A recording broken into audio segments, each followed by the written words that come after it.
So we have heard the most horrible, horrid stories of how women, especially Black women, are treated in these criminal justice systems. What did you see firsthand that made you say, this is something that I want to expose? You know, when I self-surrendered to the Federal Correctional Institution in Tallahassee. I think my first experience, because it's a new culture, so I didn't trust anyone. My first week or my first 4 days, I don't even think I took a bath because I just didn't know. I was scared. Right. I was scared. I think I just cried like the first 4 days. Wow. I don't know. A day or so later, there was a fight in the unit, and the fight broke out because one of the girls was talking to her guy, the CO. And so she was letting her know, you don't talk to my man. And I'm saying to myself, I didn't realize we had men in there. I didn't know. Right. What man? I thought it was really men in the prison. So I was like, oh, okay. Right. And so they were talking about a correctional officer. And wow. So at this point, my bunkie, who was one of my roommates, was just like, just girl, she was trying to tell me because she had been there longer. So she was trying to tell me. And I was like, oh my God. So I go, finally, I'm assigned to a work detail where I work at. It happened to be in the safety unit, in the safety department. In the safety department, I was given the task of checking fire extinguishers in the entire prison. I don't know anything about the prison. So my CO told me he would show me. Well, the CO happened to be the same guy that they were fighting over. So wow. I'm already scared. And then this is happening. And then but what happened was we get up to the hospital unit where you go up the attic. And there is when he said, want to make your time easy. We can do it right now, right here. Ain't nobody looking and this and that. And I was just like, no. And so I remember getting on the phone, calling my mama to tell her that this officer just tried me. Like, he didn't touch me, but that he made an advance at me and made an offer to me. Because he was like, what, you got 5, a dime, you got a nickel, how much time you got? I was like, huh? Like, I didn't know what he was talking about. And then it happened again. And then finally I went to my counselor, which I shouldn't have done. Whoa. To tell her that there were advances being made by the correctional officer. And then what happens? He gets suspended. And because he gets suspended, everybody know he got suspended because the Black girl, Lil Mama, that was my nickname, made a complaint. So now I have this issue because I don't. So you have other women against you in here because you told on the guy who they considered their man. Yes. The counselor who you're supposed to confide in. That I learned quick. You don't tell nobody nothing. And so thankfully, I went to my counselor and said, please drop it. Just nothing happened. I think I got written up because I said that I lied. Because I didn't want no one to hurt me. I didn't want no one to come fight me with a lock and a sock. I didn't want anyone to I didn't want anyone to try to burn me with an iron. I didn't know. I was at a correctional institution. I was at I didn't know. There were heinous, scary things going on. And in your mind at that time, you wanted to try to protect yourself as much as possible so you can get the hell out of there, in a nutshell. But it's horrible about how many of these cases go on where women are even raped continuously, even from other female inmates. And they're afraid to report it because you don't have the protection. No. I was also scared because I didn't have kids when I went to prison. I was so thankful that I did not have kids. And in fact, I used to say, like, gosh, I wish instead of going to prison, I could have been calling my mama to say, guess what, I'm pregnant. But I felt like that would have been an easier thing to say than to say I'm going to prison, right? Wow. But but thankfully, at that time, I didn't have any kids while I was incarcerated. And so I saw a lot of moms cry. And I just, as a mom today, I don't know. I feel for them and stuff. So one of the things that had been told, it was just unspoken, but you knew that what they do is they give you hysterectomies while you're there and you have a hysterectomy so that you can't get pregnant. And what do you mean? Well, they without your consenting to it? Are you serious? So one of the things that I was scared about was being woke up in the middle of the night. Wait a minute. So they give you a hysterectomy while in prison? I had not experienced it. Right, but that's the story. So the thing is, here's my question. Here's what come up for me. Who the hell are they getting pregnant by? Right? Why would you be giving women hysterectomies to prevent them from getting pregnant without investigating who the hell is impregnating them in the first place? Yeah. So this is an all women jail or prison. Yeah, but they have male officers, so. They have male officers. That means things are being swept under the rug. That means they know these things are happening. So instead of fixing the real problem, which is hiring scum who are supposed to be in public trust positions, you're going to give these women their rights away, what you're going to do with their bodies. I've not heard of this. Yeah. Wow. Yeah. So one of the things I was just thankful for, and also with, with those two instances, continued for me to pressure my counselor in requesting for a transfer, because I had heard about boot camp. And so I knew that if I could get to boot camp, I was fit. I have always been fit. So I knew that there was no way that I would not pass boot camp. So I had asked for it at sentencing, but they denied it for me. So I kept asking my counselor. I realized the go-to or the way to get out of that particular prison and to get a transfer, you had to put the request in through your counselor. So after months and months, right at almost a year of being in Tallahassee, I got the okay to be transferred. And then I don't know, maybe 2 weeks later, I woke up and they woke me up to pack my bags, and then I got dressed and I got shipped out. So you get shipped out to I first go to Paulding County, Georgia. This was my first time experiencing flying on Conair, and so wow. This happened at the Jacksonville airport, because we went to Jacksonville airport, or was it Tallahassee? I don't remember. I think it was Jacksonville because it was a good ride. It's about an hour and a half ride.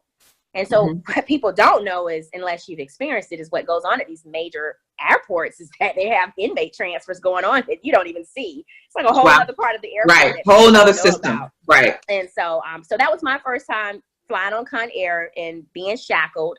And I'm not sure what happened. And I'm not sure what happened, but we land and we're all in a bus or a van. And then next thing I know, only reason why I know we're in Paulding County, Georgia, is because when I called home through the phone that was inside the cell, my mom said it came up as Paulding County, Georgia. And I was like, okay, so I'm in Paulding County, Georgia. And I was there for about a week and a half. And then I was transferred again to the transfer center in Oklahoma. I was there for a week, waiting to be transferred out to go to Bryan, Texas, where boot camp was at. So I was at boot camp for about a year. I was in Bryan, Texas, waiting for January of 2005. Waiting for January 2005 to come, because I was in the cohort to start boot camp. And what happened was, we got a call to go to our counselor at the camp, and to let us know that the Federal Bureau of Prisons had canceled boot camp, and that the current class that would be graduating was the last class, and that we were no longer able to participate in boot camp. And then I remember that day. Went back to the TV room upstairs where they watch the sports at, and I remember sitting in there bawling, just crying, thinking I am actually going to serve my entire sentence. Like the forces to me just wasn't in my during this entire time, you're still thinking, things are still, working out for me to be out of here. I'm not serving 3 years at this time of all the transfers. In the time, I'm still thinking, this is still working out. It was in January 2005, and that's when we get notified that there's no more boot camp. And I'm way in Texas, away from, I don't know anybody in Texas. Nobody. nobody besides the people that I met. And so a lot of the girls that were in boot camp, that were going to go to boot camp with me, also had drug sentences.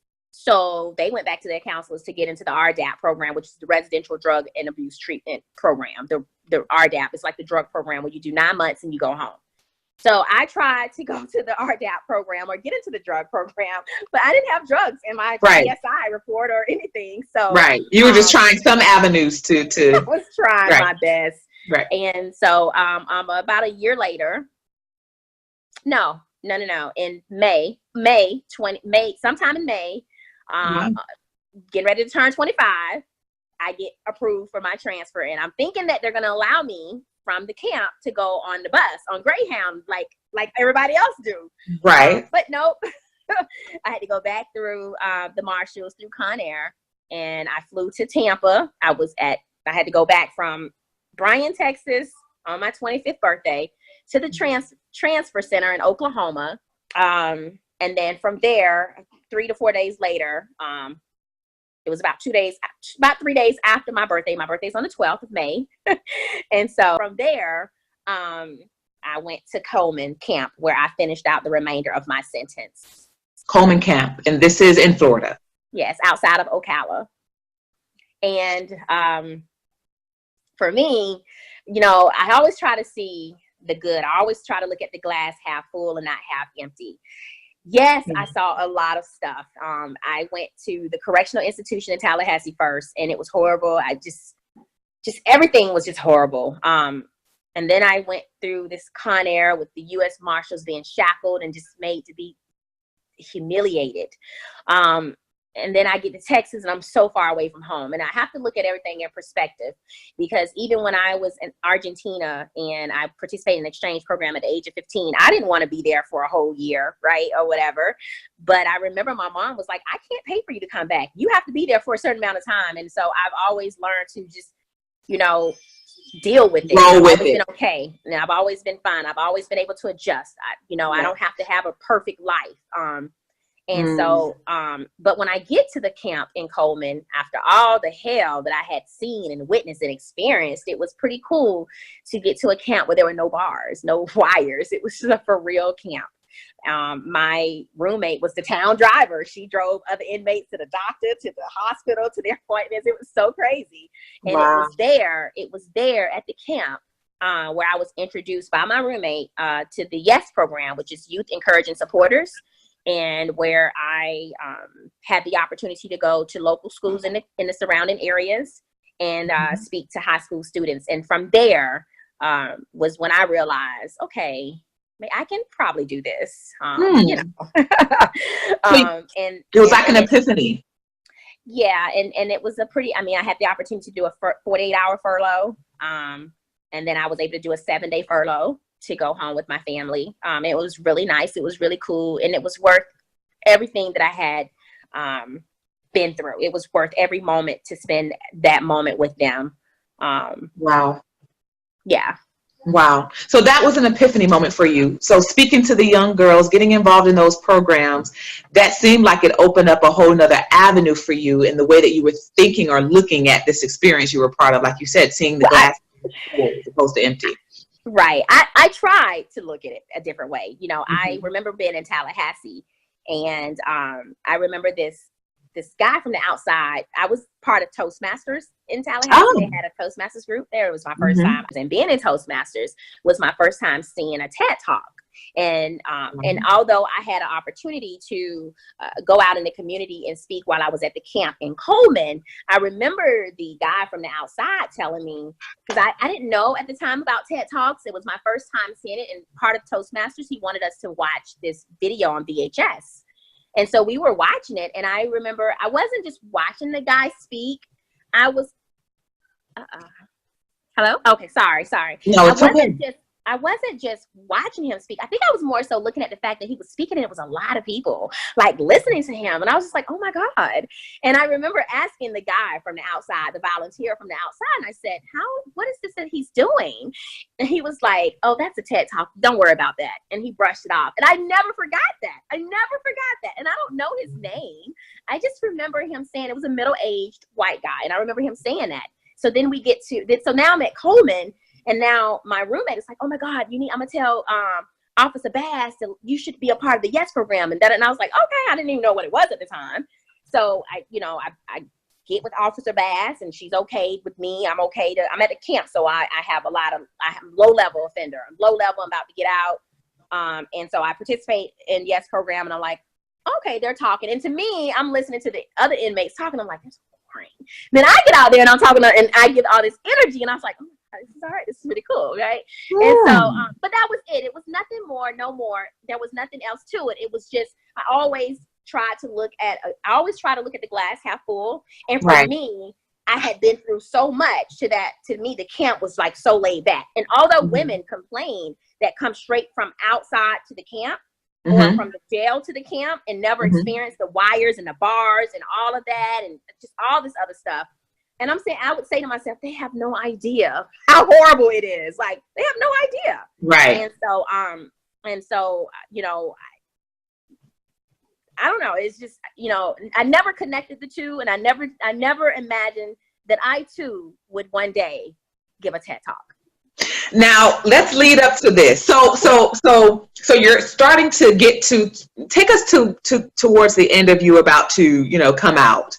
And you had to experience I guess transitional home, right? Yeah. Because I read initially in a previous interview that after transitioning out and going into a transitional home, that you're faced with yet another counselor who wasn't as nice or just as not nice as the previous counselor you experienced. Right. And it's from prison back into the real world, back into the workforce. Right. And this counselor is pressuring you to hurry up and find employment. And I believe that you went through 200 job applications? Over 200, probably 3. Yeah, a little over, over 300 job applications. And the pressure you were feeling to hurry up and find a job. Or I was going to be sent back to prison. Or you were going to be sent, if you didn't find a job, you were being threatened that you would be sent back to prison. And not only that, you were looking for an administrative job or an office job. But tell us what this counselor told you in regards to finding an office job. Right. So what happened was I, started applying for jobs, and from there, started applying for jobs. And then from there, I would try to go look for jobs. I would go to my interview, and while I'm at the interview, my case manager would call and ask, is her inmate Yolanda Flournah sitting in there for her interview? Of course, they're staring at me, inmate. Okay, thank you. But, I'm sorry. We have already fulfilled the position. So I got a lot of that. Wow. And so I had been there for a few weeks. And then finally, what happened was she called me in her office, my case manager. Now, you have to keep in mind that case managers, in my opinion, I thought were, the avenue for helping, inmates re-entering back into society. I didn't know a lot about their positions or the halfway house or even being on probation. I didn't know a lot. I just knew that I just thought she was going to help me. But I identified early on that she didn't like me. And so I remember her, opening up my file and telling me, reading through my file. And that's why I tell everybody, never judge a book by its cover. So basically that's what she was doing. And so at this point, I had been there for about a week or two, maybe even 3 weeks, and I'm just not finding a job. I have been out. I had created a profile on Career Builder. I created a profile on Monster.com. There was no Indeed. I wasn't aware of until recently. So Indeed.com wasn't around that I'm aware of, but Career Builder and Monster.com was. And I created, profiles with both of those. And I applied. I utilized the bus transportation system here in Fort Myers. We don't have a transportation system in Clewiston. So I didn't use the transportation system in Orlando. I've always had a car. So everything was new to me. So at this point, I come in her office and she says to me, you know, what's going on? Why don't you have a job? And I was trying to explain to her, well, I did explain to her, I said, you know, there's no one hiring me. Like, it's so hard, you know, to get a job. And so, which they know, which is not a secret, and they know. Right. Like, she knew that there was, as far as the difficulty. Right. Right. She knew. And so from there, I told her I had been applying for jobs, and that, you know, the jobs were they just weren't common. No one hired me. And I was also going through a phase, like, I couldn't believe no one was hiring me. Like, I knew I had a lot of education. I was very smart. Like, I didn't know. So we're sitting in her office, and she tells me, why don't you go work with the other roommate? And I said, which one? And I forgot the lady's name. And I said, she works on a construction site. Like, there was no way. Listen, I was just like, there was no way I was going to work on a construction site. I was so little. Like, there was no way. And so she was just thinking, go and get anything, even if it didn't suit your skill set or experience, just go and do it. And the next thing she said to me, and I will never forget, is she said, I said, I have been looking for a job. I've been applying. And she says, I just don't understand why you can't find a job. And she says, where have you applied? And I said, I've applied at, you know, like receptionist office and doctor's offices, you know, but what have you? And she says to me, she says, no. She says, you need to go work on the construction site. And I was just like, there's no way I'm going to work on a construction site. There's just no way. And she said, you're trying to work in the office, and it's not going to happen. That the closest you will ever get to working in someone's office is if I was cleaning it. And like, so many people, you know, I realized at that moment, like, if I wasn't a strong-minded person, I can't even imagine the amount of people that came before me that she may have placed limitations on. But I've always been, I just always had this, for an example, when I was little and we would go to Fort Lauderdale, and we would get halfway there to Fort Lauderdale, and then it would start raining, and then my daddy would turn around. I'm like, why are we turning around? Because it's raining. But what if it's not raining in Fort Lauderdale? Well, we don't know. And I would always say to myself, I will never turn around. I would keep driving. I would just drive slow. Like, I've always thought like that. Like, why are they, you know? And so at that moment, like, she said to me, the closest that I would ever get to working in someone's office is if I was cleaning it. In my mind, I wanted to say back to her, you're right. I would probably own the cleaning company. But I didn't say that. What I said to her was, I'm not working on a construction site. And even when I share that today, it just tells me that people will place so many limitations on you to that you have no idea. And that it's just so, and it infuriates me, because I don't know how long she had been in that position. Right. I don't know who she had said that to. Right. But it was very apparent that she didn't like me. When I read that, the first thing that I thought was, well, besides the apparent disrespect coming from a person who's supposed to be in a public trust position, who's supposed to be there to help you, besides that, how do you work past the anger of getting over that? You know, what did you tell yourself to say, you know, just like you gave the example of, you know what, Daddy, we can go through this rain. What did you tell yourself? Was it then that inner child kicked in and said, we're going to get through this rain. We're going to keep driving through this rain. We're going to ignore the naysayers, even those that are positioned to help us? No. What did you do? What did you say? Said I had about 2 weeks to find a job, or I was going back to the prison. And so not only is it a disrespect, but now there's threats. Yep. And I remember getting up from her office. I know. I remember, oh my God. Are you still there? I'm here. Okay. I remember getting up from her office, and I remember going back to my room, and my roommate, Johanna, was there. She had just got off from work. And she said, what is wrong, Yolanda? And I said, they're going to send me back to the prison. And so she's like, oh no, you can't do that. She was like, why don't you come work for me? Come to my job. I'll tell my boss to hire you. And I said, where? And she said, to Goodwill. And I said, okay. And so the next day I get up.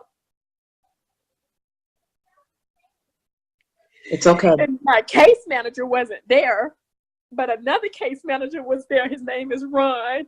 And he was always so nice. And so Ron, I go to Ron and I say, can I please have a pass to go to apply for a job at Goodwill? And he said, yes. And then by this time I've learned how to ride the bus. I knew how to get there, and I've always sat up front to the driver so that they can tell me where to go or when to get off. And so I get off and I go in and I walk to the receptionist, and her name is Norma. And I said, I'm here to apply for a job. And she says,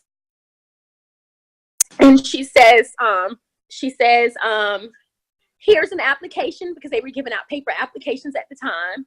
So she says, here's an application. Go to that side room over here and you can fill out the application. I said, okay. So I filled it out. And then I knew that I had to be back by a certain time. So I was trying to hurry because I didn't want to miss the bus. And so I go from there. I fill it out and I take it back to her, and I'm going down the steps. And as I'm going down the steps, another lady come behind me and she says, excuse me, can I ask you a question about your application? And I said, sure. And I'm like kind of looking anxious because I really need to get to the bus. And she says, I just want to ask you a quick question. She says, your application says you know how to speak Spanish. Do you know how to speak Spanish?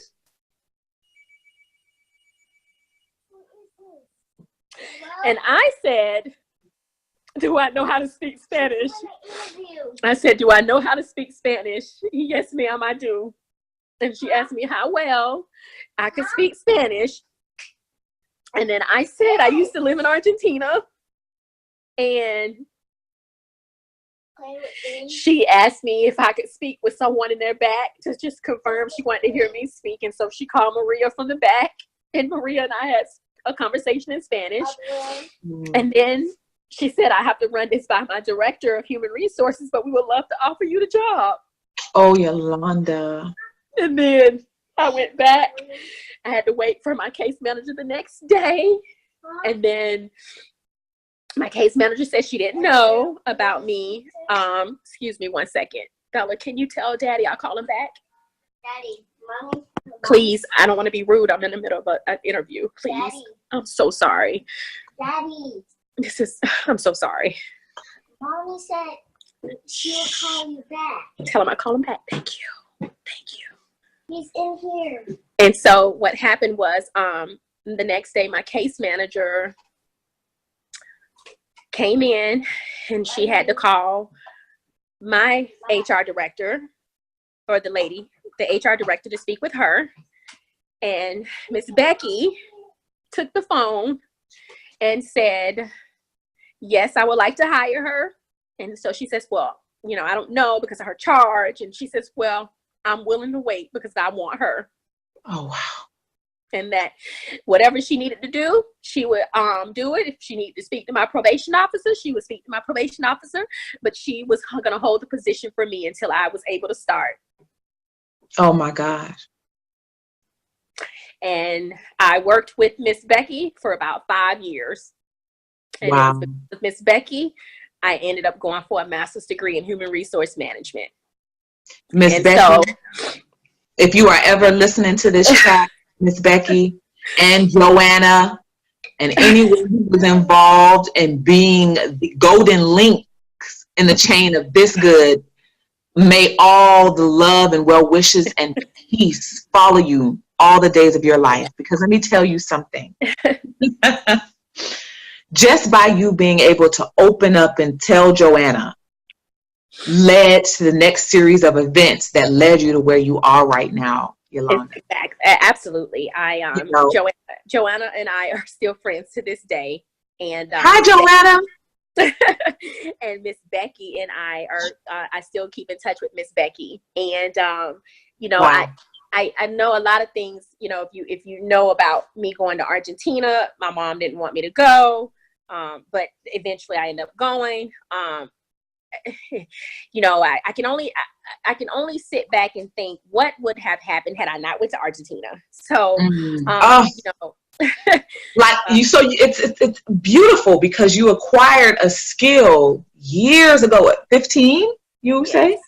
Yes. Years ago that you were able to pull out of your bag to use at that time when you needed it. Yeah, I actually polished up my Spanish speaking skills when I was at Tallahassee because there was so many non-English speaking women there from Spanish countries. Of course. So I just used it as it was just always a learning opportunity for me. And so the moment that she asked me if I knew how to speak Spanish, I cried. You know, you think that, you know, I think about all the times, you know, when someone, you know, my kids don't ride the bus transportation. I think I wrote it enough for all of us, but a lot of people don't know, you know, that I did. I fell off the bus one time. I fell in front of a bus one time. I fell off the sidewalk with heels on. A bus left me one time in the rain. All when I was at the halfway house. Everything just, you know, to get to a point to finally just be like, finally somebody gave me a second chance. Miss Becky gave me a second chance when nobody did. I remember even while I was working at Goodwill, I thought I was going to go to another job. I wanted to go work somewhere else. And the guy wouldn't hire me. He wouldn't hire me. And then some years later, a few years ago, I was speaking at this event at the chamber, and the guy came up to me and he said, you know, your name sounds familiar, Yolanda Flournah. It sounds familiar. And I said, well, who are you?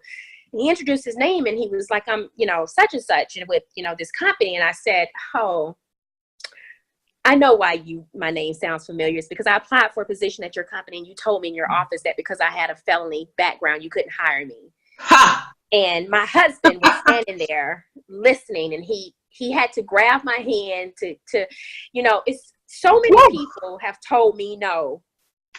And I can't imagine, with education, I've been told no. I can't imagine the number of people that have been told no with none. And they wonder why, you know, so many go back to prison. They wonder why no one gives us a chance. No one wants to. I just, you know, someone asked me a while ago, what made you different? And I don't necessarily think I'm different. I just think that I was just determined to always see the glass half full. And it always started from when I was a child. I just think that I have just always just known that there was just something better. I don't know. Like, you know, yeah, you're a convicted felon. Okay, I am. But, and so what? You know, and. You know, the convicted felon part was an experience that you went through. It is not who you are. Everything that we experience in life are just that. It's experience. There is shit happens, but it's not who I am. You know, even my education isn't who I am. Okay. Okay, I've achieved this.